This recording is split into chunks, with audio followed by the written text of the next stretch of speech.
with a young man facing off against the legendary Earth Dragon on a quest to retrieve the monster's eyes. Infuriated by his nonchalance, the dragon pounced, eager to make the boy a sacrifice to his glory. The monster celebrated a little too early and withdrew its claws to see its arms disintegrating like sand.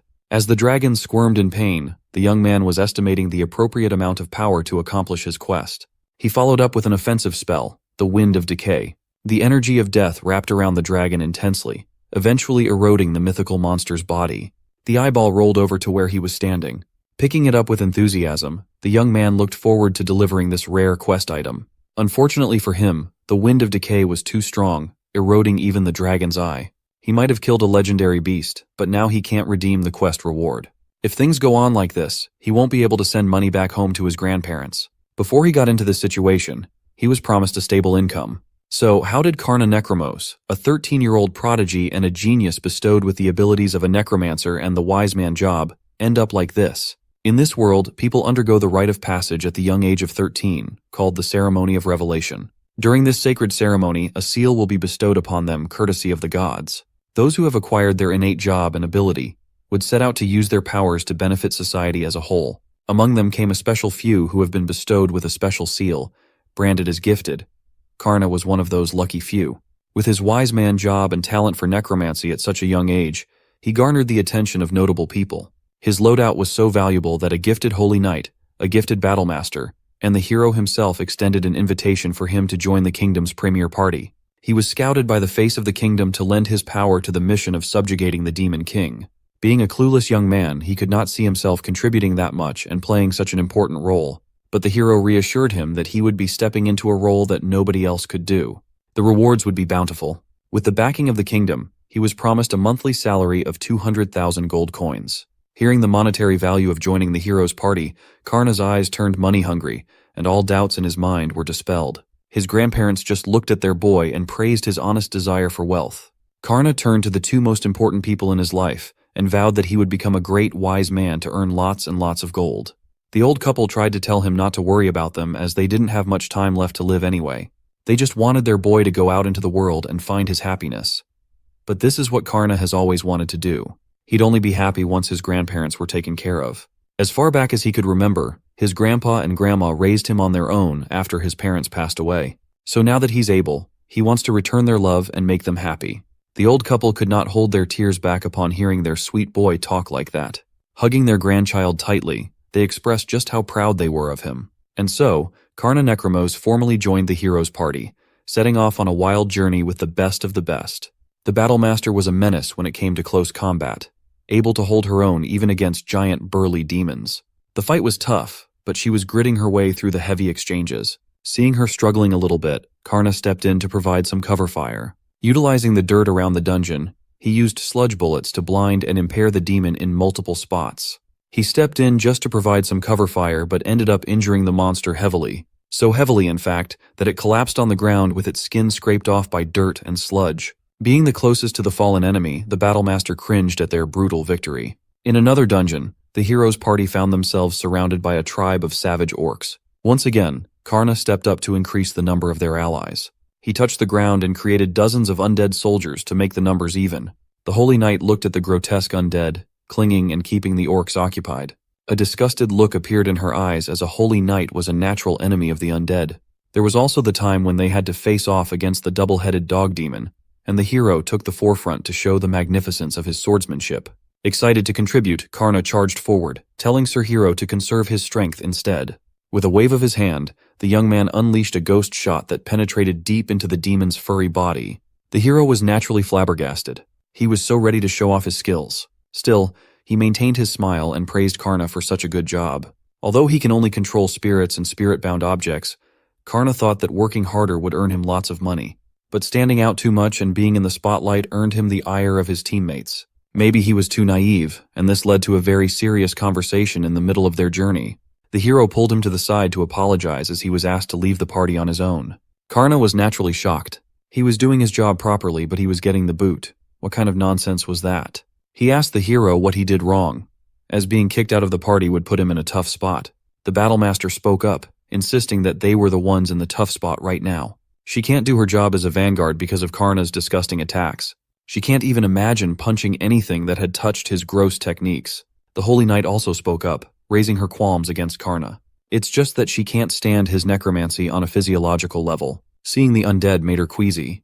The Battlemaster added that they only recruited him for his revival magic in the first place. Now that their Holy Knight had learned the miracle of revival, they no longer had any use for his ass. Karna could not even get a word in to protest his side, so he just asked what would happen to his reward, the promised salary. Sir Hero stopped in his tracks as he remembered something. Turning around, he explained that since Karna's probation period had not ended yet, he would not be eligible for any payments from the kingdom's pocket. Hearing that nearly broke the young man's brain. The hero put on his most apologetic face and apologized that it turned out like this in the end. He fished 2 pieces of gold coins from his sack and gave them to Karna as his personal token of gratitude. And so, he was fired from the hero's party, scammed out of a 200,000 gold contract, and couldn't send a single coin back home. That was the day he became an unemployed wise man. To make matters worse, his bad reputation as a useless wise man spread around like wildfire. Any other adventurer party would not touch him with a 10-foot pole. Being kicked out of the premier party tanked his character so badly that job hunting did not go well. He had no other choice but to go off on his own, becoming a freelance adventurer. That's Karna's story up to date. Staring at the decayed eyeball of the Earth Dragon, he sighed in defeat. He only snapped out of his stupor when some spirits calling him master demanded his attention. They were reporting back telepathically because they found something while looking around. These spirit voices belonged to the reconnaissance unit. In case he did not get any loot from hunting traditionally, he sent out a few spirits to look for other possibly valuable things that could serve as a reward. Looking through their eyes, he saw some useless empty chests, some useless soldier corpses, and one promising picture, a metal gate with intricate details. He zoomed in on this one image and grew curious as to what could be inside. Karna paused for a second, and the old spirit next to him asked what was wrong. Without answering, the young man just took off, running in the gate's direction. In his mind, questions of why there would be a gated castle in this place floated around his mind. A castle that emitted some seriously bad vibes at that. Inside this medieval-looking stronghold, a demonic servant kneeled to his lord, Cecilia Sama, informing her that a human intruder had been detected at the front gate of their castle. Sitting on the throne was a voluptuous woman fascinated by the appearance of a human at her castle's entrance. She blushed at the thought of what this so-called intruder would be like. Back outside, Karna wondered why there would be a massive structure in the middle of nowhere. He touched the cold metal railings, and the magical mark on his hand reacted with a violent electric response. Maintaining his composure, he reckoned that the entrance was covered with a powerful barrier. Rolling up his sleeves, the young man did not back down. Whoever built this castle wanted to keep people out, meaning there was a high possibility of valuable treasures slumbering inside. So, Karna touched the barrier and the cold metal once more. This time, he used an aging spell on the gate. It only took a moment to disintegrate the whole castle entrance. He aged the metal to the point of corrosion. The old spirit following Karna was impressed with how he manipulated the flow of time around the barrier. He just thought of it on the fly, and it worked. Now he was free to walk into the ominous castle, carefree and excited for the loot it might hold. If it wasn't for his sharp combat instincts, he wouldn't have noticed a foreign presence welcoming him right at the gate. Karna jumped back nimbly as purple lightning struck the ground where he was standing. A servant had come out to meet him at the bridge. This demon was quite fascinated with the boy who could dodge his lightning in an instant. Holding another compressed thunderball in his hands, he praised the young man's outstanding reaction speed. In this world, a demon is a being who receives a mark from the outer gods, in contrast to humans who receive theirs from the gods of heaven. This made the demons permanent residents of the dark world. So, Karna asked the servant why a demon would be in a place like this. The servant landed and returned the question to the young man. A human child has no business loitering around this castle, let alone breaking through the powerful barrier and intruding inside. It turned out this domain belonged to one of the 7 great demon lords, Lady Cecilia Israfiris. Hearing the servant's grand proclamation just confused Karna even further. He started stumbling over his words, stating he didn't know who the place belonged to. But shouldn't a demon lord's castle be inaccessible through a regular quest line? Infuriated, the servant was certain the young man was just playing dumb. Nevertheless, he'd show this intruder the electrifying terror of Belphegor, Lady Cecilia's most loyal servant. So, he's a simp. Pointing his hands at Karna, Despair's violet thunder crackled forward with destructive chaos. The technique illuminated the entire area, obscuring Karna. Belphegor sneered, thinking he had dispatched the weak intruder in one shot. He had always been proud of his Despair's violet thunder bestowed by the old god Nodens. A mere human would be reduced to dust at its slightest touch. Instead of seeing a burnt corpse on the ground, the dust settling revealed a standing silhouette. Belphegor was surprised. This was supposed to be an easy cleanup job, but the kid was still standing after taking the lightning head-on. He was unharmed, seemingly untouched by the old god's technique. A gruff voice spoke up, insisting Belphegor was using a miracle that he granted. The old spirit following Karna turned out to be that same old god, Nodens.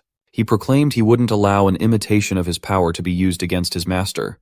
Belphegor didn't know what to do or say. He had never seen an old god in the flesh. No one had. If this really was the real deal, then why would he be siding with a human? Karna and Nodens just ignored the bumbling servant. The kid praised the old man for being such an amazing person, and Nodens modestly laughed, saying that was a long time ago. Belphegor was utterly stunned at the sight of the impossible. A human was commanding a god in front of him. Who the hell is this kid? And what's his deal? Nodens turned to his master and apologetically asked for some magic power, and Karna gladly extended his hand to donate some. Upon linking their magical pools, Nodens awakened the latent power of lightning inside his body, filling the surroundings with supercharged energy. The servant just realized how foolish his posturing from earlier was. Nodens gripped his thunderbolt and asked that the young man watch, as this would be an excellent opportunity to demonstrate the true power of Despair's violet thunder. With a quick throw, the highest-ranking servant of the Demon Lord was consumed by the rampaging thunder, shocking him to the core. The attack was so powerful that it nearly swallowed the entire castle with its devastating light. By the time the thunder started dying down, Belphegor was just a burned and paralyzed victim lying on the ground. Nodens went back to his adorable spirit mode as Karna praised the grandpa for doing so well. With a bright smile, he decided to keep moving toward the castle now that the first obstacle was down. But before he could take another step, the sultry voice of a woman appeared behind him. She lauded the young sage for showing her something interesting. He couldn't quite put a finger on the feeling, but Karna could not move another inch from the pressure the woman gave off. He had to fight the fear in his mind to jump and turn around. The woman assured him there was no need to be so on guard around her. If he kept acting like she was the enemy, her feelings would get hurt, and he didn't want that to happen. Even old god Nodens acknowledged the woman's overwhelming aura. There's no mistaking it. This voluptuous catgirl was the infamous Demon Lord. With a casual tone, she asked the young man for his name, and Karna Necromose reluctantly introduced himself. Committing the name to her memory, Cecilia Israfiris, the Lust Demon Lord, bent down to his height and offered Karna a job to serve under her banner. Serving the Demon Lord sounded ludicrous, but she really wanted him on her team because Cecilia liked how he fought her servant. Karna swiped her hand away from his face and bravely stood his ground. Stumbling through his words, he rejected the offer. When asked why, he answered that people often find his necromancy creepy, so he'd probably get kicked out of this new job for the same reason. Cecilia saw and heard the sadness in Karna's words and immediately understood what he was going through. Taking his hands, the Demon Lord asserted that humans have no eye for talent, real talent. Because to her, a being standing at the top of the world, Karna's necromancy is a thing of beauty, the most wonderful magic in the world. So, she wants him by her side to see more of that beauty from now on. Karna was softening up. But he still felt queasy, as accepting this proposal would mean betraying his humanity. He couldn't do that as he had a precious family to protect in his hometown. Besides, he needs to earn more money to give his grandparents an easier and more comfortable life. Cecilia slyly smiled and put forth an offer of a 2 million gold signing bonus, along with an annual salary of 20 million gold. Casually throwing out those unbelievable numbers while smiling like it was nothing was diabolical.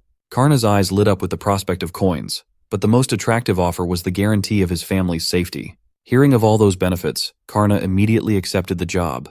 And so, he was formally employed by the Demon Lord of Lust. With the acceptance of the job offer, Cecilia welcomed Karna to her massive castle. But before they went in, she wanted to ask him a favor for the sake of peace and convenience. He needed to wear what looked like a dragon mask before they entered the premises. Even though he was personally scouted by the Demon Lord, many demons would still oppose the addition of a human to the team. Karna asked if that was because he had already done something wrong, but she reassured him that it was not his fault. Her loyal servant had also woken up from the electrifying stupor, but he was still paralyzed. Belphegor felt betrayed as he asked his master why they would willingly take a human in. She did not snap at him or anything like that. She just squatted down and patted him on the head, praising her servant for a job well done. Of all demons, Belphegor should understand her decision the best. He was the one who fought against the young man directly, after all. Anyone with eyes should see that Karna would be a great asset to the demon army. So, she needed Belphegor to keep Karna's human identity a secret. He was a bit reluctant to swallow the tough pill at first, but he eventually relented under the Demon Lord's gentle gaze. Karna spoke up, asking if demons hate humans. It seemed like the kid didn't have a tainted worldview yet. He didn't know why the eternal war kept raging on. So Cecilia decided to tell him a little story from the past. Long ago, the old gods descended from the outer world to defeat the dragons that ruled humanity through force. The people, saved from their draconic dictators, worshipped the gods that saved them. But eventually, driven by humanity's greed, they stole the power of the gods and sealed them away. In a rage, one of those gods, known as Bastet, created demons out of her hatred for humans before she was promptly sealed along with the other deities. Demons inherited their creator's malice and hate. That's why they hate humans to the bone. This was Karna's first time hearing this side of the story. He could not help but feel a little guilty for being a human himself. But Cecilia urged him not to just look at the bad side of this story. Although their start stemmed from greed for power, humanity also shaped a lot of beautiful cultures around kindness and love. Humans forged their own path, so they should not be defined by the acts of those who came before them. Hearing that, Karna felt a little better. He didn't know how he fit into the picture of the Demon Lord's roster yet, but he was pumped to do his best. He'd do whatever it took for the sake of sending money back home. So, he excitedly asked his new boss what he should do first. Cecilia laughed, appreciating his enthusiasm. Belphegor opened the main gate of the castle and demanded everyone's attention. He introduced their new masked comrade as a magnificent demon who defeated him by commanding an old god. The demon staff of the castle looked a little skeptical, as they could smell a faint human scent, but Lord Belphegor's words carried a lot of weight. It did not help that the highest-ranking servant sucked at convincing other demons that Karna was one of them. Everyone watched as the new guy walked directly behind their demon lord. Upon reaching the inner chambers of the castle, she divulged her plan for Karna to eventually aim to become a renowned demon general who leads everyone in the demon lord's army. But for now, he'd have to settle by serving by the demon lord's side to gain a bit more experience. Also, when it was just the two of them, he could feel free to remove the dragon mask to be more comfortable. She opened the door to her chambers and introduced Karna's first task. He needed to tidy up her messed-up room. Cecilia coyly smiled while Karna and his spirits were speechless at the sight of such disarray. He looked at the demon lord with curious eyes, and she averted her gaze out of shame. Without holding back, he asked how the mess got this bad and if she was a bad cleaner. She couldn't bear to hear another word about her messiness, and stopped the young man from speaking another word. She insisted that she always tried to do it properly, but her room somehow always got messier. Anyway, Karna was being paid millions, so he'd better deliver an excellent cleanup job. From today, the demon lord's room will be his workplace too. Curious, the young man asked why she didn't just choose someone from the plethora of servant demons in the castle. By his estimation, any one of her fiercely loyal subordinates would be happy to do it. She answered that it was impossible. Holding Karna's hand, she insisted that this job could only be entrusted to him and him alone. Hearing those words made the young man feel important, as if he had been needed for once. So, Karna perked up and promised to do his best.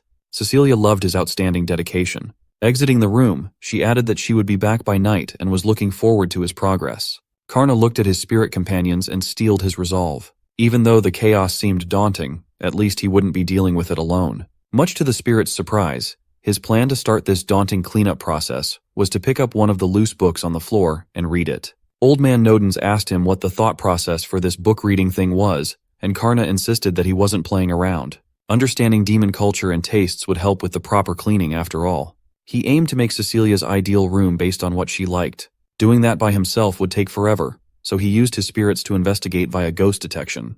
Each one of his ghosts picked up books and relayed their content directly to Karna through ectoplasm learning. That was an OP skill. Seeing the young man push his mind to the limit, Old Man Nodens reminded him not to push too hard and too fast.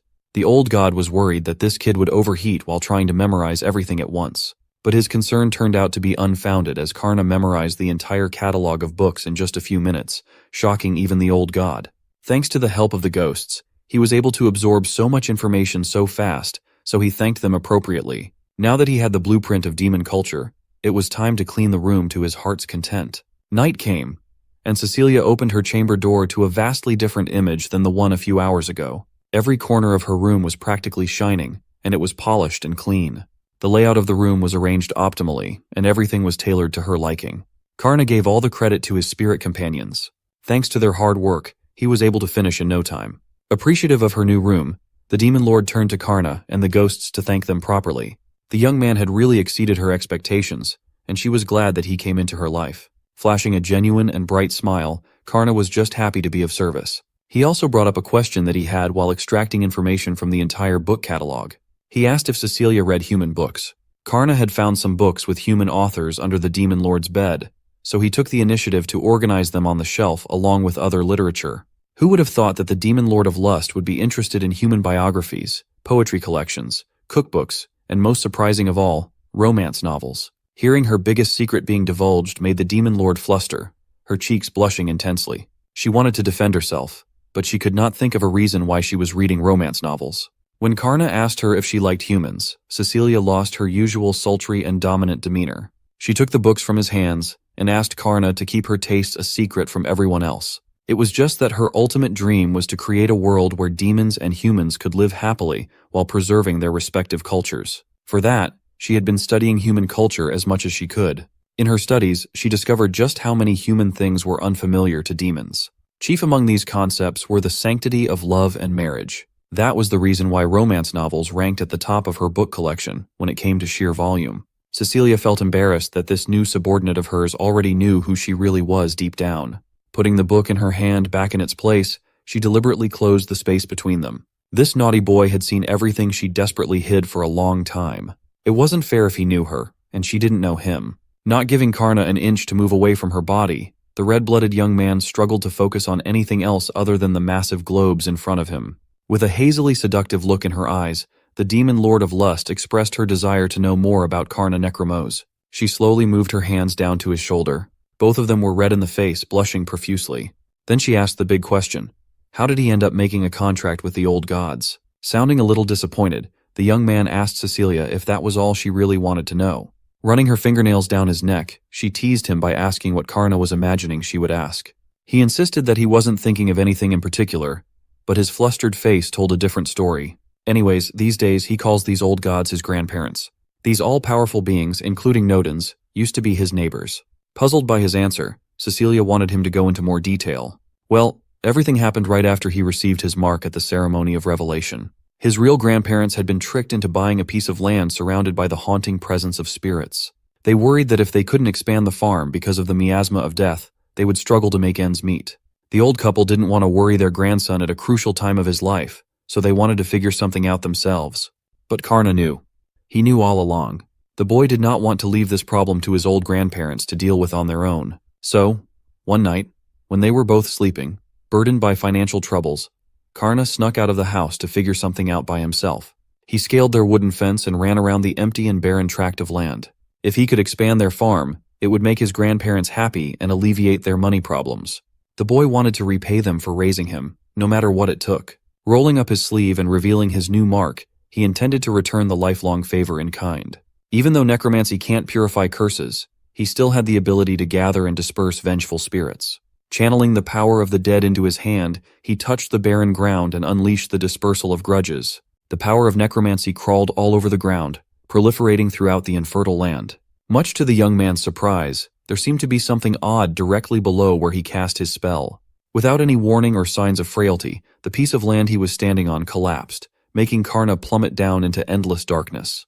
The hole was so deep, and the fall was so long that landing raw down below could spell certain death. Thankfully, he was quick on his feet and immediately drew power from his mark. Using his necromantic magic, he shot some sludge cushion on his landing spot to soften the blow. Thanks to his quick thinking, Karna landed at the bottom of the pit safely. Looking above, he couldn't believe that such a massive hidden hole was in his grandparents' land.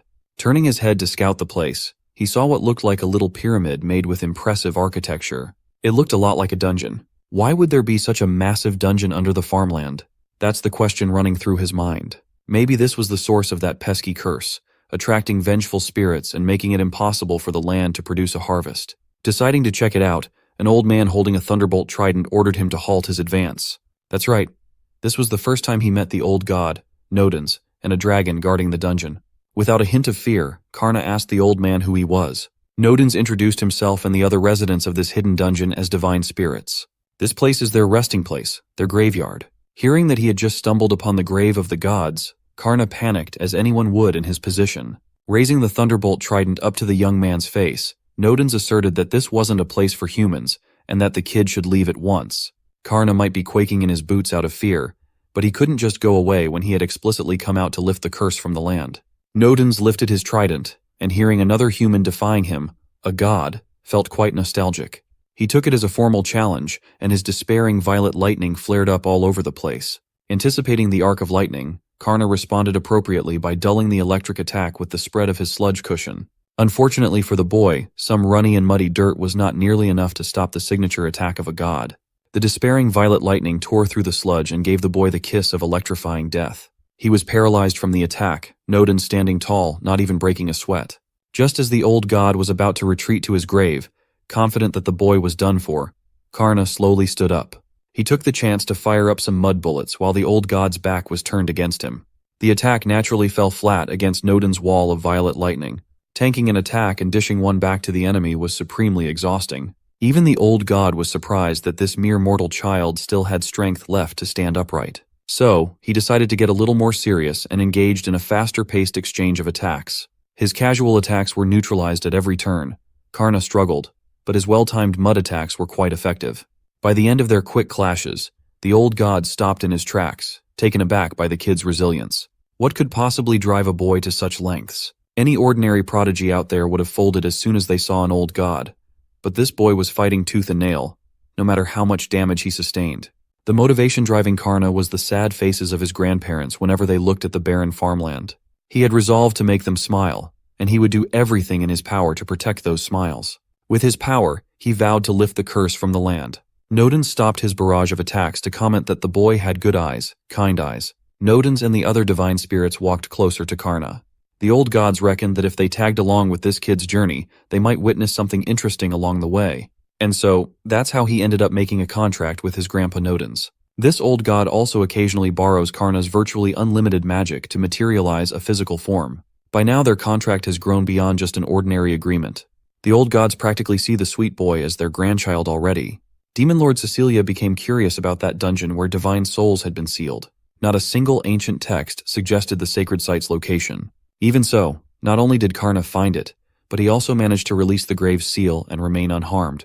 This young man might be beyond Cecilia's already sky-high expectations. Seeing her in a daze, Karna asked Cecilia if something was wrong. She patted him on the head and assured him that everything was all right. Cecilia looked him directly in the eyes and expressed her gratitude for sharing his story. Her intuition was on point. This young man would make a great demon general for her army. To take the first steps in making that happen, he's going to need his own territory. So, the demon lord opened a teleportation portal with a wave of a hand. It's time to go on a little trip to inspect what Karna's new home would be like. The portal that the demon lord made was a direct line to a menacing dungeon called Oni's Cavern. Inside were scrawny soldiers running for their lives, regretting their decision to even dare enter this cursed place. A blonde knight stood her ground as the cavern shook with the heavy footsteps of the dungeon boss. This colossal beast had been the guardian of this place for so long, and there were still fools who dared defy his power. So, he never ran out of prey to hunt. The blonde knight raised her blade. She would never forgive this demon for taking so much from her kingdom. Charging forward, she brandished her sword with resolute killing intent. But the orc had a much faster weapon draw than her, even if the spiked metal club was a lot heavier. She was forced to turn her fierce attack into a desperate defensive maneuver. The poor blonde knight might have prevented a direct hit, but the force behind the orc's swing was too much to handle. Half of her body was decimated, her armor cracked, and her internal organs in disarray. The ruthless orc walked menacingly and grabbed her by the hair. He liked trained women. They looked and tasted the best. Lifting the knight, he intended to demonstrate the immutable fact that humans were nothing but demon food. Showing his sharp fangs capable of crushing the toughest skull and bones, he urged the knight to give in and give up. Fear filled her mind. She might have been brave earlier, but the image of being eaten alive was too much. Before the orc could get a decent bite out of the knight, magical energy entered the cavern from above. 3 necro bullet ghost shots interrupted the orc's meal, pushing him away from his prey. Taken by surprise, the colossal beast lay on the floor in pain. The knight thought she was saved. Reinforcements from the kingdom had arrived, but she was mistaken. The one who interrupted the orc was Karna in his dragon mask, riding on top of flying skulls. He was here to take over the dungeon. This was his first real assignment as the enemy of humanity. A few minutes ago, the demon lord and her new employee arrived at the entrance of the Oni's Cavern. Cecilia explained that this was a dungeon in the Greed demon lord's territory, near a human kingdom. She wanted Karna to go in there and defeat the demon general in charge. They basically came here to colonize a dungeon. Cecilia explained that the ogres in this dungeon had repeatedly attacked the nearby kingdom, terrorizing its people to no end. If they were serious about her dream to unite both demon and human cultures, they couldn't allow any more of these types of grievances to grow. If given any other choice, Cecilia wouldn't do something so forceful. But this would be their first step towards creating a world where humans and demons could live happily. This brings us back to the present, where the ogre demon general had gotten up, laughing at Karna's takeover announcement. He introduced himself as Bellows, the demon general under the mighty demon lord of greed. He was a beast that could crush anything with his invincible might. Seeing the mark on top of those muscles was quite jarring for the young man. Slowly raising his hand, Karna knew he couldn't afford to lower his guard against such a formidable enemy. Not getting any response, Bellows angrily raised his metal club with the full intention of crushing the brazen intruder. In response, Karna activated his mark and called on one of his contracted gods to lend their power. It was the incarnation of Flames volume. The spirit ball form of the old god clashed against Bellows's abnormal physical prowess. The injured knight on the side of the cavern was almost caught by the fiery blast. Bellows also could not believe his eyes. For the first time in a while, he was bested in a battle of brawn. The intruder casually used his burning hand to catch the spiked metal club, stopping the seemingly unstoppable attack. Karna sneered and swiped the blunt weapon away as if it weighed nothing. He looked at his fist covered with Vol's power with hesitation. The incarnation of Flames assured him not to be scared, as there was no way in hell that they could lose to a muscle-brained idiot like the orc in front of them. Karna trusted Vol, but still reminded the old god to be careful as the enemy was incredibly strong. He could feel that Bellows could go to a higher gear. With all that anger building up, he was confident that the orc's next attack would be even more potent than the first. Hearing that, Bellows reasoned that he must have unconsciously held back. If he just attacked seriously, there's no way a kid could have stopped his onslaught. So, he brandished his club once again, only this time, it was infused with the power of Earth Slash. Karna prepared himself and asked Vol to go all out. The old god concurred. Drawing even more power from his magical mark, Karna manifested an even bigger blaze of scorching flames. Borrowing from Vol's fiery arsenal, he unleashed the flame of Kegutsuchi. The intense heat rumbled forward, hungry to devour the demon general. Once it reached the beast, his skin was immediately burnt off, and his nerve endings were overloaded by the feeling of searing agony. It only took a few seconds to completely and utterly burn the boss of Oni's cavern. Once the flames started dissipating, Karna was met with a confusing image. He thought the monster had disappeared by using a stealth skill, but Vol explained that he had blown the demon general away completely along with the immediate surroundings, not leaving a trace. Karna still refused to believe that they dispatched a demon general under the 7 great demon lords. It couldn't be that easy to conquer a supposed powerhouse. So, just to be safe, he used a ghost search to survey the area to see if Bellows was still nearby. Meanwhile, the injured knight found herself a corner to hide in. She held her breath and tried her best to erase her presence out of fear of being the next target. In her perspective, this black demon was way worse than the man-eating orc demon of Oni's cavern. As soon as she thought it would be safe to retreat, she ran as fast as she could, desperate to notify the hero of what transpired in this cursed place. By her estimation, it is possible that a new demon lord was about to be crowned. Sharing the sight of his ghosts, Karna found it strange that he couldn't find Bellows anywhere at all. He finally gave up, thinking that the massive injured monster had somehow managed to escape his flawless detection. Now that he's alone in the dungeon, he can finally take off that suffocating dragon mask and report back to Cecilia. It turned out that his boss was just silently watching the whole fight from a distance. She finally came out to praise Karna for doing such a good job taking over the Oni's cavern. Instead of feeling celebratory, Karna felt terrible as he still believed that the demon general got away due to his lax attack. Cecilia played along, telling him that letting the enemy escape really was careless of him, knowing full well that the orc vanished without leaving a trace. The young man was bummed that he didn't accomplish the mission flawlessly, but Cecilia was more focused on the fact that she had just witnessed the forbidden spell of the old god Volvados. Hinoka Gutsuchi is a technique that is used in the highest echelons of destruction. It's the first time that a demon lord like her has witnessed something so powerful. So, she wondered just how much power this young man had hidden within him. Just thinking about his potential got her cheesing with excitement. Anyway, it's time to get back on track and take the next step to becoming an official demon general. Cecilia took out a purple diamond gem and handed it to Karna. It was the symbol of an official dungeon master, the dungeon core. Taking the gem in his hands, the confused young man asked what this thing was for. The demon lord explained that with this jewel, he could freely create a maze, a castle, or anything else that he could think of to mold a dungeon worthy of a demon general serving under her. From today, Oni's cavern will officially belong to Karna, so now he could create his ideal room to mark his territory. That lifted Karna's mood quickly. He liked the sound of building his own space from scratch. If you look outside of Oni's cavern, you'd see the aftermath of Karna's fearsome attack, a burning hole larger than the dungeon's entrance itself. The young man raised the dungeon core and concentrated on visualizing his first dungeon build. The ground in front of him shifted and lifted upwards, spawning gravestones all over the place. With a broad and bright smile, he proudly proclaimed that his first structure was done. It was basically a little mound filled with tombs. He was very proud of his graveyard creation. Cecilia asked him why he would build something so ominous. He answered that necromancy creation magic can only do things like this. Enthusiastically opening the door to his new home, he urged his boss to check out the interior, as he thought the inside was surprisingly cozy. Just as he claimed, the interior of his new room was quite a sight to behold. Even the demon lord of lust, who's used to seeing lavish structures, was surprised to see such a lovely room. Karna's favorite part that he engineered was the soft monster cushion he got in the middle of the room. While he was enjoying his new space, Cecilia politely asked to borrow the dungeon core just for a moment. He willingly handed the gem back to her and asked what was up. She claimed that if he were to disappear, she would be left without someone to take care of her needs, and that just cannot happen. So, to remedy that problem, she used the dungeon core, drawing its potential better than Karna did. Using her rich spatial magic, she opened a magical circle to serve as a portal in the middle of the cozy room. Seeing Karna's surprised and alarmed face, Cecilia explained that she had just created a direct route to her room. Winking seductively, her words sounded very flirtatious just then. The young man was not immune to the charm of the demon lord of lust, but he's still a naive young man and can't handle the possibility of having unlimited access to Cecilia's room. She shut his worries up with a finger to his lips. The demon lord insisted on the portal as she trusted Karna wholly. Cecilia then teased him for planning something else with the portal. With a playful look on her face, it seemed like she was enjoying making Karna squirm under her touch more and more. The poor young man's heart could not possibly handle this much stimulation and teasing. He finally tried to protest all her provocations, but she just treated him like an adorable pet. Enough about flirty demons. Let's see what's happening in the Royal Capital Guild for a minute.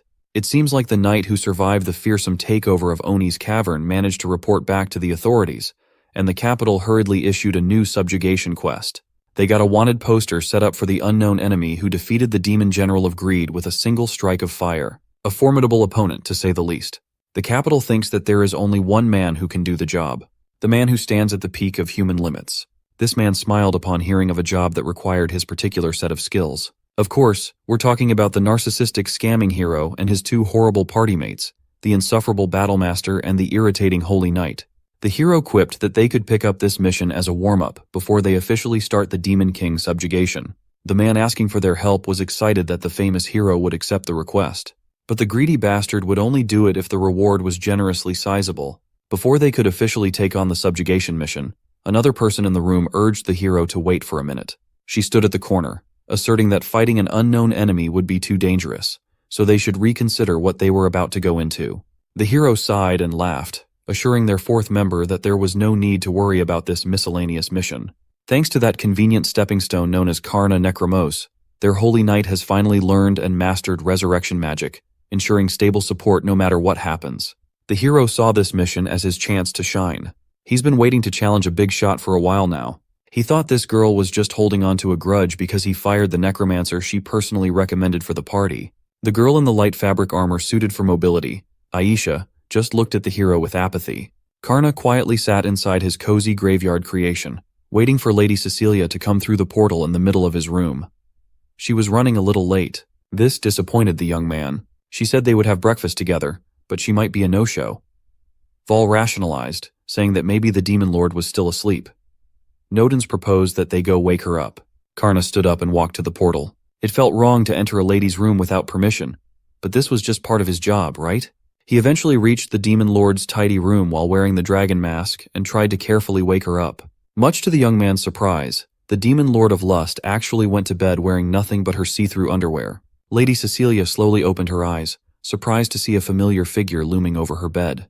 Without making a fuss about the young man in the room, she performed some good morning stretches that nearly made Karna drop to his knees. When she adorably wiped the sleepiness from her eyes, she did not look like a powerful being in charge of a massive demon army. She just looked like a beautiful, sleepy lady. Lady Cecilia apologized for oversleeping, and Karna did not even mind the tardiness if he could see this view every morning. Refusing to get up from her cozy bed, she started requesting another 5-minute nap. She even invited Karna to stay with her for a few minutes.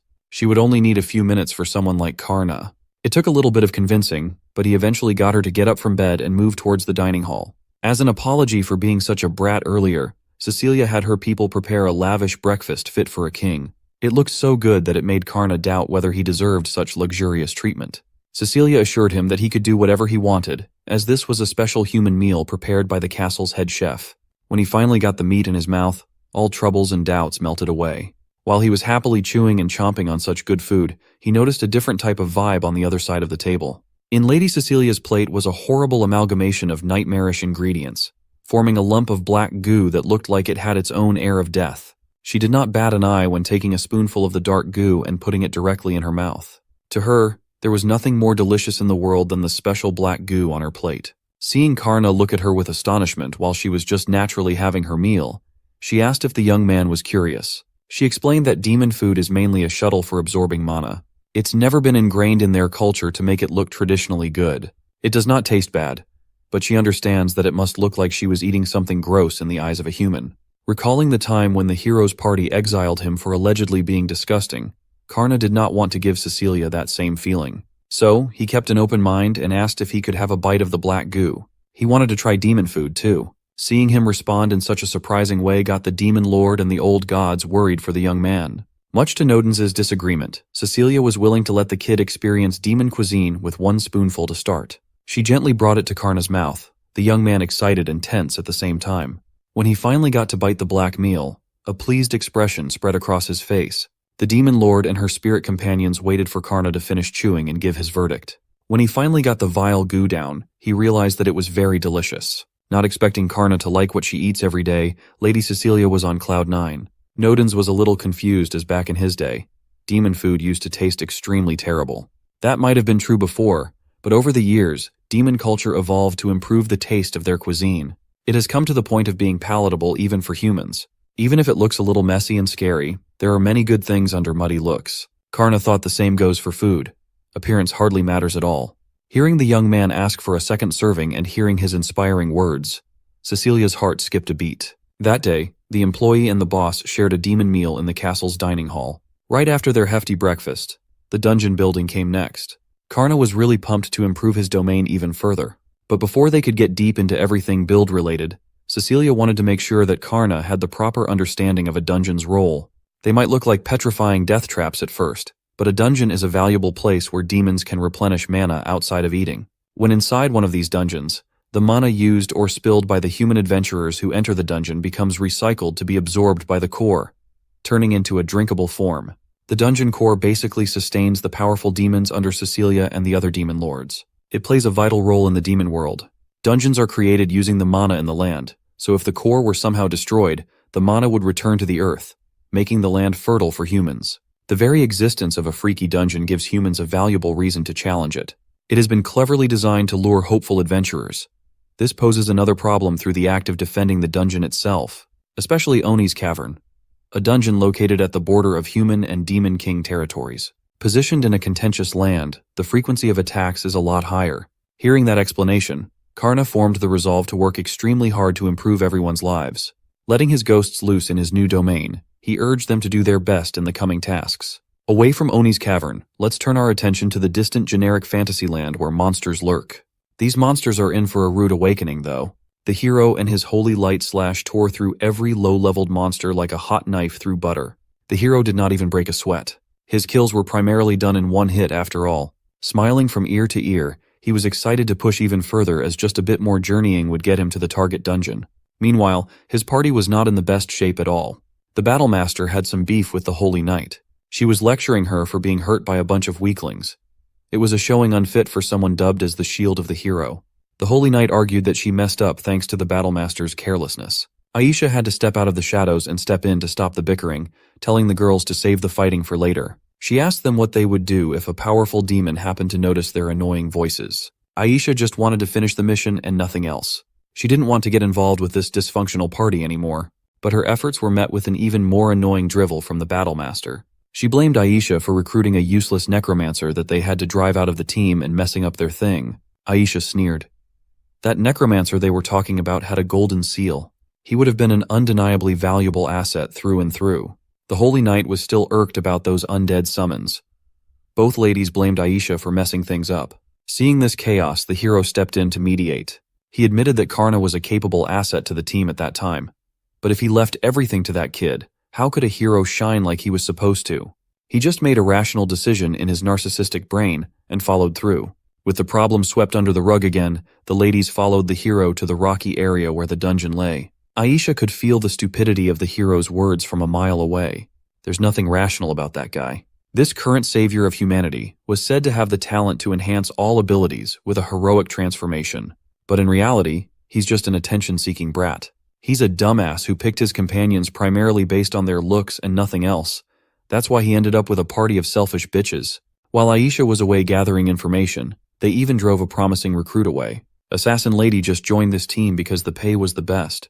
But she's practically a glorified babysitter for an unruly party who thinks they're the best ever. Following the party to where they went, Aisha suddenly felt a heavy presence weighing down on her. It was so palpable that the air felt suffocating, and she could not lift her foot to take another step.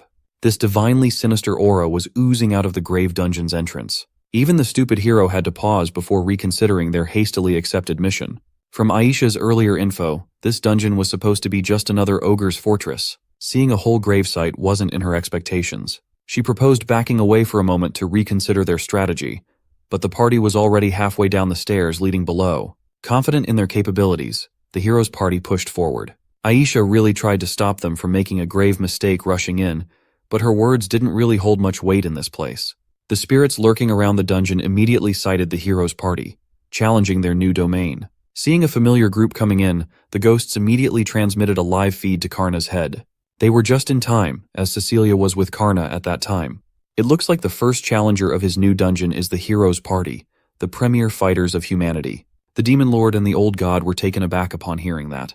Seeing that their first challengers posed the worst-case scenario, Karna clutched the dungeon core close to his chest. Even against people he was familiar with, Karna vowed never to hold himself back. Activating the magic inside the dungeon core, Karna called the gravekeepers to rise and fortify the defenses. Another command he issued was the completion of what he called the eternal coffin. As if on cue, undead monsters started rising from the various tombstones scattered around the dungeon. Each of them moved with a singular motivation: to follow Karna's will. These were the undead soldiers who welcomed the hero's party to their former allies' dungeon. The Holy Knight had beef with the disgusting undead, and so did the Battlemaster. But even the hero was surprised to see unfamiliar enemies surrounding them so quickly. Karna watched the imminent fight from the comfort of his room. He saw the hero's party scream at his zombies. Cecilia stood on the sidelines, praising the young man for making Eternal Coffin such an impressively remarkable dungeon. Karna modestly laughed. He didn't have much time to prepare, so he based the design on the dungeon where Nodens and the others originally rested. He tried his best, but couldn't make it as elaborate as the original. Still, even the old gods think that what he built here should be more than enough to stop armies. Such a tricky dungeon won't be easily breached by all kinds of intrusion. Back on the dungeon's opening floor, the hero immediately hogged the spotlight for himself, charging forward with his sword in hand. He swung wide and fast, striking the first undead across its deteriorating body. Seeing his attack land and take effect on the first enemy, he gained the confidence to take everyone down by his hands. The hero could have probably mowed down the low-level mobs in the opening area of the dungeon, but there were more enemies to deal with. There were a bunch of ghosts lurking above them, just biding their time to strike while the party was distracted. These ghosts weren't necessarily a mortal threat, but they were undeniably annoying to deal with. Given that they were ethereal beings without a physical form, the use of magic was required to get rid of them. The Holy Knight raised her hand and shone the divine light on the ghosts with turn undead. Much to everyone's surprise, the little ghosts remained unharmed. They were just momentarily blinded by the useless light. Realizing that the hero party didn't have anything to answer them, the ghosts erupted with grating laughter, mocking the Holy Knight. She was the only one in the party who could perform magic, and it wasn't working. Magic was supposed to be her main job, while the Battlemaster took on the front lines. The hero finally realized how useless his team was, frustrating the egotistic bastard. Lady Cecilia watched with concern for humanity upon seeing that this was the extent of their current hero. They couldn't even properly deal with basic ghosts and undead attacks. The hero specialized in physical attacks, so he was practically useless against magical beings. Their only hope would be some supportive items. Just as Cecilia was thinking of that method, Aisha moved away from the shadows with impeccable speed. She was practically running along the walls. Upon reaching the space where ghost activity was concentrated, she opened a bottle of holy water to drench the pesky spirits. Touched by the slightest bit of holy water, any weak ghost would find themselves disintegrating. They tried to run away, but Aisha never left her job half done. With her holy silver knife, she cleaned up the bigger ghosts that managed to survive her holy water sprinkle special. Upon taking care of the imminent threat, she heaved a sigh of relief. Instead of thanking her for doing such a brilliant cleanup job, the Battlemaster criticized her for being too slow instead. She added that if Aisha could defeat them, she should have done so from the start. They were still at the initial parts of the dungeon, and infighting was already a problem. The vibes at this party were just the worst. Lady Cecilia praised the assassin girl for being skilled, but with trash teammates to carry on her own, it's uncertain what they would do next. Karna is still the new boss of this dungeon, so he has to head out to prepare for the next obstacle. The Demon Lord of Lust turned to him with a message for good luck in his first dungeon defense. Karna put on the dragon mask and answered back with confidence. Aisha cut through the needless noise of her baby squad and imposed that they should rethink the strategy. They must retreat while they still can. The hero just looked at her like she was crazy. He believed that the future of humanity rests in their hands, so they should naturally go deeper blindly. Aisha's got her work cut out for her. No matter how she tried to establish that they were being reckless, no one listened to her assessment. The hero believed that the problem was minor. It was just a bad initial matchup. Besides, they could just use the items that Aisha had in storage. She argued that holy water is an expensive and precious commodity, so it can't be used so lightly. The Battlemaster quickly jumped to accuse her of holding resources back when her comrades were braving danger. The Holy Knight added that serving the hero is a priceless endeavor. Getting increasingly angry at these brain-dead idiots, she told them to pay for the bottles themselves. In her mind, she's already ready to leave this party after the quest ends. To convince her to continue with the dungeon push, the hero offered to pay for every holy water used. But Aisha must promise to use more if necessary. Just trying her best to get through the mission alive, Aisha disgruntledly agreed. But she wanted to add a stipulation of her own before they proceeded. They must retreat and regroup now. They will only use valuable consumables if they happen to encounter more enemies on the way out. The hero nonchalantly shrugged his shoulders in response. After a few minutes, they finally let the experienced assassin and scout take the lead in finding the exit. They'd only been walking for a few minutes, and signs of an exit were already showing themselves at the end of a dark tunnel. Every bit of logical reasoning in her mind was telling her that something was wrong, and the exit wasn't supposed to be this close. Maybe it was a blatant trap. But the rest of the hero party and their tiny brains could not comprehend that possibility. They were just happy to enter a room where there were no enemies anywhere. Before Aisha could stop the Three Stooges, a barred metal gate descended from out of nowhere, trapping them in place. The supposed exit was closed off, and so was the way they came in from. Just as Aisha feared, they had willingly entered an obvious trap. Dread rose as a dark presence made itself known. This storm of evil slowly surged into a physical form. With her godlike reflexes, Aisha sent her valuable holy silver knife to where the dark energy was surging. The demon, clad in black, simply thwarted her sudden attack with its fist. Aisha looked at this new enemy, and all color drained from her face out of fear. This demon was none other than Karna wearing the dragon mask. He praised Aisha for breaking through the will-o-wisp of illusion, an impressive feat, to say the least. With a new scepter in his hand, he extended his greetings to the hero's party, welcoming them to a dungeon of his own making. What would Karna do? What can the hero party answer with? Let's see how this goes. Karna, under the guise of a demon, stood before the hero with his blade drawn. Vol advised that he should not bring out the old spirits in this battle for safety reasons. In the brief time he was working with the hero, they'd seen the manifestation of the old gods before. If they managed to discover that a human has become an enemy of humanity, Karna's grandparents back home would be in grave danger. That's the last thing he would want, so he was okay with just relying on his power to repel this group. Standing before the unknown demon, the hero cheekily commented that they had not been introduced to one another yet. He also hated the fact that it looked like this filthy demon was pretending to be a human. Meanwhile, Aisha was just speechless, given that this enemy deflected the holy silver knife that could break barriers. With the short stature of a child, you wouldn't expect such toughness. She tried to talk to the group to work together and attack with more caution, but the Battlemaster just ignored her lead. The dumb Battlemaster ran forward at full speed, thinking that she could handle this unknown enemy all alone. Since Vol can just use generic fire spells, he should be perfect as a weapon to repel these intruders.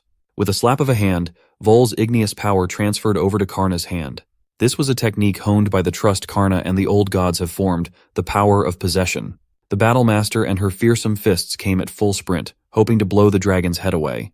With her limbs bursting with incredible speed, she performed a super combo. A super combo would only be a combo if it could make contact, though. Karna efficiently used his scepter to neutralize every incoming attack from the series of strikes. The Battlemaster could not believe her eyes. The enemy actually blocked everything effectively. After flexing his reflexes with blocks, Karna turned the momentum against the lady. He positioned cleverly and used the snake scepter's flexibility to ram against the Battlemaster. She suffered quite a bit, considering this was just the first strike. Karna was expecting so much more from this fiery lady. but it looked like she was already out of the equation. Being cautious to a fault, Karna believed that the Battlemaster went down in one hit for some sort of surprise strategy, but he refused to let his guard down. He still held on to the belief that the hero's party would not be so weak. Based on the hero's surprised reaction, it sure did sound like they were just incompetent. The Holy Knight stepped forward with her lance. If physical techniques are ineffective, then she'll just use magic to fight. She attuned herself to the Lord and asked to be granted the power to smite evildoers. She then fired off a beam of holy energy.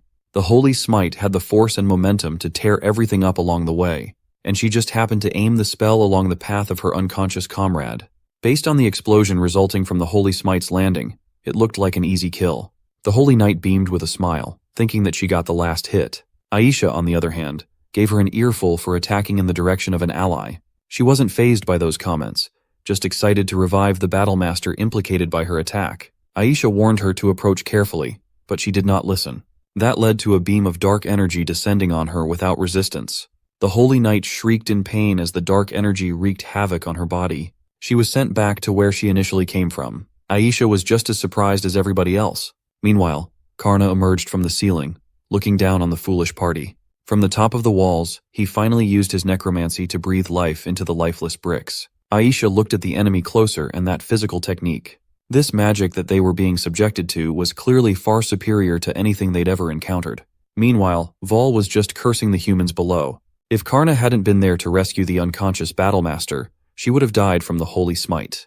The incompetency was just too much. Despite all their failings, the hero still had the gall to laugh while raising his sword.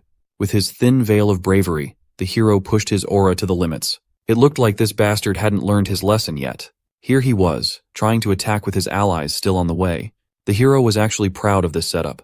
This way, using hostages wouldn't work against him. He would gladly sacrifice an ally's life for victory. That's why they have resurrection magic ready on the go. With a crazed expression, he explained that death doesn't matter in the hero's party. They could always just spam revives to counter death. Hearing this trashy yapping, Karna recognized that he might be walking into a psychological trap. He had no reason to help an enemy if they wanted to kill one another. But with everything he's been through to get to this point, he was reminded of the humiliation, abandonment, and judgment of people. He couldn't bear to see anyone being abandoned anymore. He'd had enough of the strong ceaselessly trampling the undeserving. So he asked Vol to finally end this freaking fight. With the possession duration ending, the fiery spirit ball broke free into the world.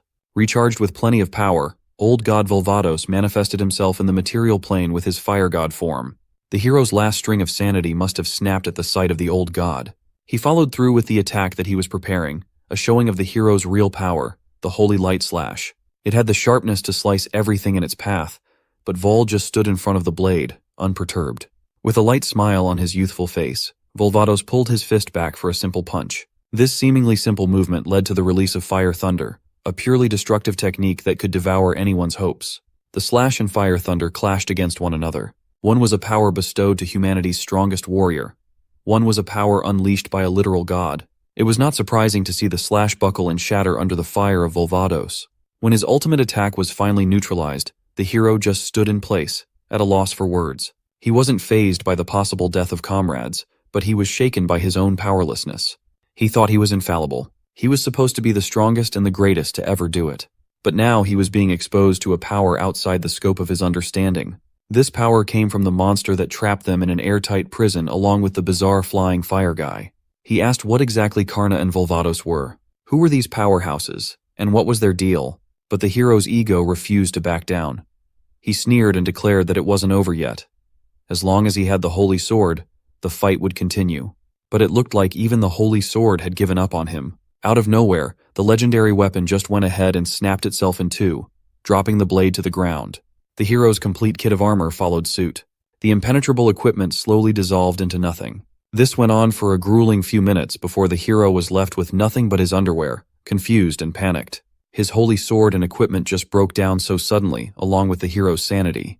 He blamed the enemies in front of him for using such sneaky magic to strip him of his power, but Karna and Vol had nothing to do with this. Aisha explained that a hero can only gain power by vanquishing evil and performing righteous deeds. What would happen if you did the opposite? If you abandon your comrades without feeling guilt or repenting, it's only natural that the holy equipment would forsake its bearer. The hero argued that he hadn't even abandoned any comrades for real. This fool genuinely believed that leaving a young man 2 gold coins as he kicked him out of the party was a generous act for an ally that was no longer needed. As for the unconscious comrades littered on the floor, he swore that he was still preparing to help them out. This desperate bastard tried to convince Aisha so hard, but he was preaching his selfishness to the wrong audience. Putting on her glasses, Aisha explained that in this world, souls are classified into 2 attributes. A good soul protects and nurtures others. An evil soul, on the other hand, prioritizes one's own gain over everyone else. These attributes are tied to a person's actions and can change easily. The glasses that Aisha just equipped were called the Goggles of Truth. They revealed the actual attributes of a target. Looking at the hero's naked body, all she could see was evil. He had already become a fallen sage who lost his divine revelation. The hero, Norris Palladius, was a wicked man. Being forced to see the errors of his ways and the darkness of his soul nearly broke the poor guy's brain. Aisha lectured him that it's unnatural for a leader to betray an ally. Norris was not just a fraudulent hero. He was so vile that he should be disqualified as a human in the first place. He stood up, mind reeling, while thinking of ways to get out of this place, to get rid of all these people, and start over. Naked Norris ran towards the sealed exit, begging for anyone to help him. In an ironic twist of fate, his crazy run all over the room led to slipping on the remnants of his holy armor. Without any protective gear, the fool felt his skin scrape against the cold, hard floors. Karna brandished his scepter, aiming it at the hero. He disregarded Aisha and just focused on the pathetic worm crawling on the floor. Still, Aisha couldn't just stand by while a fellow human was about to bite the dust in front of her. With a heavy heart, the assassin placed herself in front of Karna's attack to save the hero against her better judgment. Fortunately for her, this spell was not offensive in nature. It was just a simple seal that landed on her hands. Karna, with his voice still disguised, asked if Aisha would like to stop, as he didn't want to play too rough. Her reasoning was she needed to do her job since she was being paid to do so. So she'd keep her end of the contract even if it meant guarding a useless bum parading as a hero. Taking out another sneaky blade to throw, she showed her resolve to fight to the bitter end. Karna remained calm at the sight of the incoming blade. He didn't bother dodging or blocking, as he had a few specialized spirits to do that stuff for him. Calling his flying skulls, they immediately swooped in to get him out of harm's way by flight. These skulls were so fast when working in conjunction with Karna's phantom move, instantly teleporting behind the assassin. Before Aisha could turn her head in the direction of the enemy, Karna's scepter was already landing a disorienting bash to the side of her head. One tap and the veteran assassin was out cold. That's how efficient Karna works. Perhaps it's time to finally punish the false hero. This worm was thinking of escaping while his allies were being dealt with by an unfathomable enemy. There was no way in hell that he would succeed, but a helping hand, or boot instead, just arrived to keep Norris the menace in place. Lady Cecilia's bone-chilling demon lord cadence filled the room as she insulted how weak the hero was. Naked Norris tried to turn his head to see who was stepping on him and saw an unfamiliar cat girl. He had never seen a high-ranking demon lord in the flesh before. So, Lady Cecilia Israfiras properly introduced herself as the demon lord of lust. The hero stumbled over his words. A dungeon ruled by a demon lord was unheard of. If he had known that, he would not have been so brazen to challenge it. Lady Cecilia regrettably explained that changing the past in hindsight is impossible. All they can do is face the consequences of their actions. Besides, if the hero hadn't been such awful filth of a human, he would not have lost his divine revelation. If he had coordinated with his comrades properly, they could have put up a fight. As if he didn't hear all those criticisms, the hero lifted his head, smiling as he pleaded to do anything just to be saved. He would even turn to the dark side if that's what it took to be spared. Hearing that preposterous offer pissed Cecilia off. She didn't need worms like this guy. A demon lord's army should never be underestimated. Cecilia made sure to let Karna hear her following words. She established that demons value individuals as evil. That's why they work together to reach a place unattainable alone. That's the goal of the demon lord's army. It's different from mere selfishness. Karna could feel that the demon lord was trying to teach him something, but the young man couldn't wrap his head around it yet. Looking down, Lady Cecilia judged that Norris Palladius, the disgraced hero, didn't have enough value to even be killed right now. So Karna raised his scepter to deal with the trash accordingly. To effectively drive the bastard away, he summoned a few fireballs empowered by the phantom move. These fireballs quickly coalesced under the bodies of the hero party, lifting them up without burning their skins. When the phantom move took effect, they were driven away from the trap room.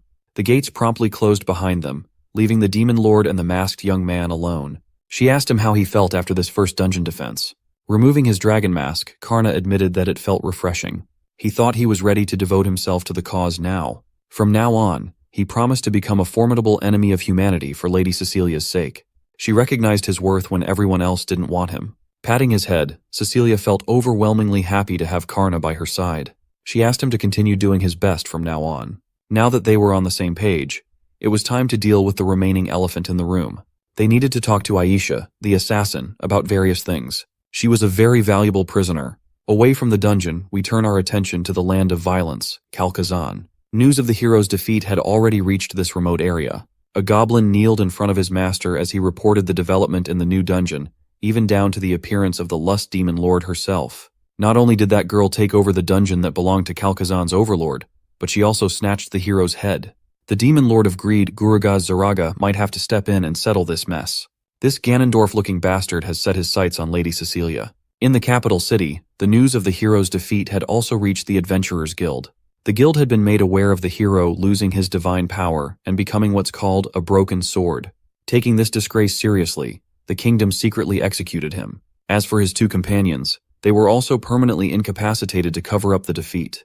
If that was the case, then what happened to their only competent member, the mercenary who was assigned to watch and help? Well, Aisha hadn't returned either. She was listed as most likely captured to interrogate as a source of new information. Aisha Alistel was a gold seal holder who had survived countless battlefields. The guild trusted that she wouldn't snitch against humanity. Since the guild was stretched thin as it was, they didn't have enough resources to build a rescue team for her. They could only assume the mercenary was dead and the mission a total loss. Unbeknownst to the guild people, some sneaky ghosts were snooping around to see the pulse of the city. Thanks to that, Karna was completely aware of everything happening around him. Inside his cozy grave room, he was studying the dungeon's schematics, thinking that increasing its difficulty would be impossible. Sure, he could freely change traps and structures, but that was only up to a limit. Old Man Nodens argued that if the dungeon was tough enough to repel a hero, it should be good enough for every other adventurer. Being a naturally paranoid guy, Karna believed that they could only repel the hero party because those people were careless. In the event of an attack from a veteran adventurer party or other demon armies, they could probably break through the dungeon's current defenses. So, for Lady Cecilia's sake, Karna had resolved himself to protect this place at all costs. While they were brainstorming more ideas, a crimson portal opened inside the room. It was a sign that the site supervisor was back. This so-called site supervisor was actually Urtal Karna's companion spirit, the ancestor of all dragons. Seeing his gigantic scaly buddy Uru arriving, Karna enthusiastically asked what he found out about his inspection. Uru detailed that the facilities they could create with creation magic had reached the limit. Karna felt bad, feeling that he needed to train more. Necromancy-type creation magic is just very limited. It's primarily used to enhance cemeteries and the undead. It's not really suitable for strengthening a traditional labyrinth. However, Uru proposed compensating for the lack of facility limitations through good old-fashioned operation. With an efficient arrangement strategy, they should be able to build something unconquerable. Karna had a few ideas for strategies, but carrying them out would require some practical experience. If they wanted to do this right, they needed someone who understood an adventurer's perspective. Luckily, they might have the perfect person for the job. Karna put his dragon mask and tattered cloak back on as he headed out. With an innocent smile, he stated that he'd be consulting with that person. That mystery person was currently screaming at the top of her lungs, complaining about the inhumane treatment she was being subjected to. The typically nonchalant assassin was currently yelling for the punishment to stop. Her punishment was an unusual one. She was dropped in a prison cell overrun by cute cats with tiny demon wings. She reckoned that her captors were trying to disarm her with cuteness.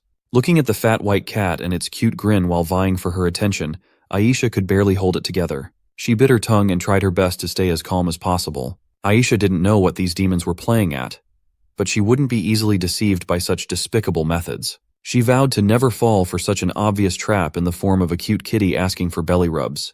But Aisha was just human at the end of the day. One cannot resist the temptation of a demon cat asking for belly rubs.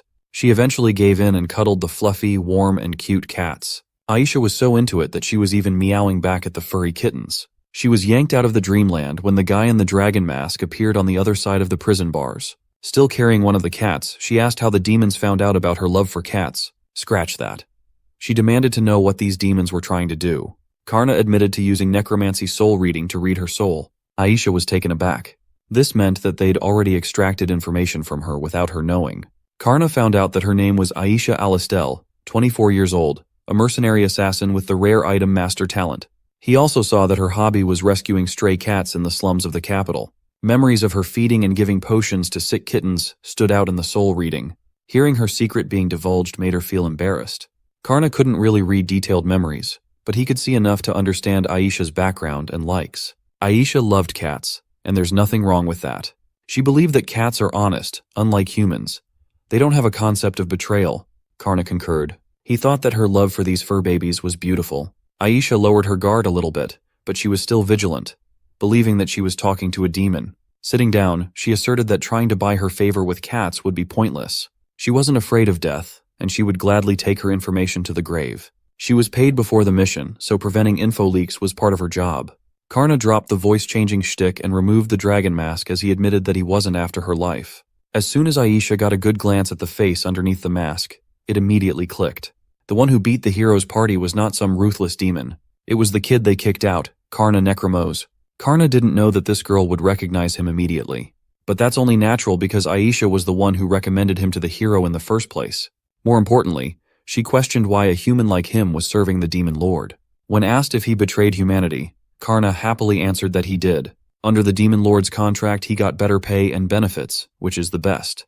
It wasn't just that though. He genuinely found working under Lady Cecilia fun, a very fruitful learning experience. He was plunged into the unfamiliar society of demons, a place where strength reigns supreme. How strong you are will determine everything in life. They establish a strict hierarchy based on wealth, power, military might, charm, and more. But in this society, a trait like cuteness is widely considered a weakness, a negatively valued trait. Which brings us to the cats. These monster cats are primarily used as training targets or simply food for other monsters. Aisha never thought that these cute cats were treated with such cruelty. It was a sad sight of a foreign culture. That's why Karna wanted to do something, anything, to save these cats.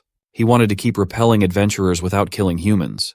He wanted to build a dungeon that would just continuously drain their magic power. For that purpose, the young man reached the only feasible conclusion. Using his own power, he wanted to create an area where cute monster cats could thrive and live in a dungeon that seemed conquerable, but was not. Hearing the plan to create such an efficient dungeon made Aisha's skin crawl. She asked Karna if he really had no hesitation about betraying humanity. Well, in the young man's eyes, there's not much difference between demons and humans. It'll continue to be the same no matter which side he's on. Aisha quietly thought to herself that humanity messed up when they made an enemy of this kid. In a way, Karna was a worse threat than a demon king. He proceeded to pitch her the proposal. They were in need of an advisor who knew their way around adventurer stuff to create this dungeon that could endlessly churn out mana. Extending his hands to Aisha, he asked if she would be willing to go under contract and become his subordinate. She couldn't help but ask what the compensation would be, knowing full well that she might be heading into another trap. Karna dropped the figure of 10 million gold as a signing bonus and an annual salary of another 10 million after that. Paid by the demon lord's deep pockets, of course. This was basically twice the pay of the hero party. A lot better than the kingdom's measly offer too. But she still resisted, thinking that Karna was just using her love of cats to snitch on humanity.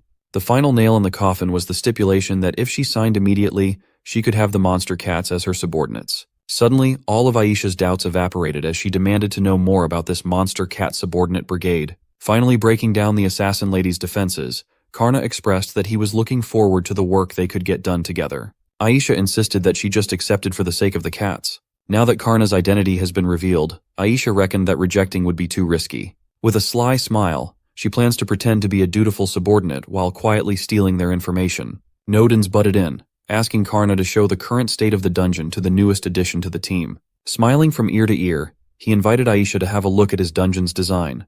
This would be a good opportunity for her to gather some valuable information.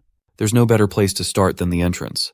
The very ominous entrance of the so-called Eternal Coffin. Karna directed Aisha's attention to their first deterrent, the gatekeeper of sorts, as if he were a chirpy tour guide. The gatekeeper, the first monster adventurers would face inside, was none other than a dragon zombie. Aisha looked up at the behemoth, her mouth hanging wide open in shock and terror. Karna explained that he turned the earth dragon he defeated into a zombie. He assigned a quota for repelling enemies, and the beast became highly motivated because of it. That being said, Karna still felt like their first trash mob might still be a bit lacking. Aisha resisted the urge to deny that claim. An A-rank monster in the entrance was just insane. It also seemed like the zombie was not lacking when it comes to enthusiasm. In fact, the beast might be a little too excited. Karna kept on reminding the zombie dragon that killing is prohibited. If they kill adventurers, they can only get magic power once. Just repelling them would be just right. The dragon admitted that he has a hard time holding back against scrubs, Without addressing the glaring issues of this entrance, Karna wanted to get a move on, as the next trap zone was something he was pretty proud of. Aisha refused to believe that the rest of the tour would be as shocking as the entrance. Upon arriving and walking to the next area for a few hours, her belief slowly unraveled. No matter how far they walked, it seemed like they weren't moving. It was a bizarre phenomenon, so she turned to Karna for clarity. It turned out that this kid casually manipulated space to create a Mobius loop path that adventurers would never escape without proper countermeasures. Karna sold the idea as just a light stoppage, but if someone steps into this area without knowing, they'll never get out and eventually starve to death. He turned to Nodens and cited that with teleportation magic, this much would just be a simple trap. The old god concurred, thinking that it would just be a 5-minute delay at best. Their assumptions are so wildly skewed to their own power. Karna urged Aisha to hurry up and get a move on, as there were still plenty of setups to be shown. The assassin was starting to realize what the young man's deal really was. The next part of the dungeon was a classic boulder level. You either outrun the rock or get crushed under it. Then there were the spike traps, hidden so well that she couldn't spot them. Under the assault of violet thunder pouring into the next room, she finally pieced together that what Karna made by himself was a truly unbeatable dungeon. Upon arriving at the final trap room, where he would greet those who were strong enough to reach the end, Aisha was huffing and puffing for air. Karna still genuinely believes that he did something mild and embarrassing. A dungeon that needs more improvement. Aisha appealed that the murderous intent all throughout the place was too much. It's more like hell but milder. Fixating on the word mild, Karna's first thought was to make something stronger, or adventurers and other demons might break through. Another ancient voice chimed in, saying that Aisha was being quite harsh. Uru teleported to the final room to insist that failing to meet a user's demand was a shame for the engineer. All he needed were suggestions, and he'd make the dungeon improvements happen. Seeing another dragon, Aisha was visibly shaken to the core. Karna introduced Uru as a ghost who used to live next door to his family, a dragon skilled with his hands helping with dungeon improvement. He's also the ancestor of all dragons, the very same guy that ruled the world in those mythical stories. Nodens can still remember fighting against Uru alongside the other outer gods a long time ago. Now, Uru just quietly watches over the world from his own private corner as a spirit who follows Karna. If you were Aisha, what would you even say to that ridiculous backstory?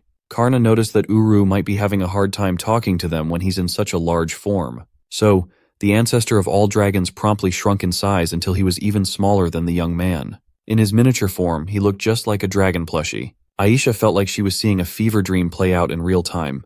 In front of her is a sage who commands the outer gods and the ancestor of dragons. Does humanity even stand a chance? Aisha recalled that these OP beings remain quiet because they believe that there is a stronger existence outside of their bubble. If they were to learn that humanity has no answer against a fraction of their power, that there's no one in the world who could break through such an outrageous labyrinth, things could go south really fast. She envisioned Karna and that demon lord finding out that humanity was weak, so there was no need to hesitate, and they could just start destroying them. With the young man's talent, he could probably cause the apocalypse by himself. Aisha might be cynical when it comes to people, but the destruction of the world hinges on her next answers. When Karna noticed that she was behaving oddly, she tried to play it off like it was nothing. She took over and clarified that the dungeon's purpose should be to drain magic without killing. To do that, they need to suppress the killing intent quite a bit. The current format is too difficult for the majority of general adventurers. It should be lowered up to the midsection to make the dungeon more accessible for more people. Nodens, Karna, and Uru were impressed with how easily Aisha came up with the idea to fix their current setup. The three excitedly got to work on the midsection traps, monster placements, and overall improvements. Aisha, on the other hand, was feeling the weight of the world's balance on her shoulders. If humanity's weakness becomes known, destruction will follow. In her humble opinion, it should be fine if the privileged royals who've become complacent and cruel are destroyed. But in the slums of the royal capital, Aisha had made lifelong friends and family, not to mention the stray cats minding their own business. Aisha steeled her resolve to play her role and prevent the destruction of the planet. She's still intent on infiltrating the demon army while making sure that they don't realize her espionage, all the while steering them away from the realization that humans are weak. A month has passed since then. The Eternal Coffin has become a smash hit for adventurers of all levels. Most noobs could freely feel powerful when dealing with weak skeleton mobs at the entrance. The Eternal Coffin also had the buzz of being the dungeon that defeated the hero, so business was booming. People have figured out that avoiding the intermediate area was the move. Taking on the outside mobs would eventually lead to some loot. It's a goldmine. With the dungeon's progress, the members of Lust Demon Lord's house called for an executive meeting. Not knowing what was happening, the executives were getting alarmed by the new dungeon. Belphegor brought up the heated issue of the items being continuously stolen by humans in the recently created Eternal Coffin. He might just be a servant of the Demon Lord, but Belphegor still wanted an explanation regarding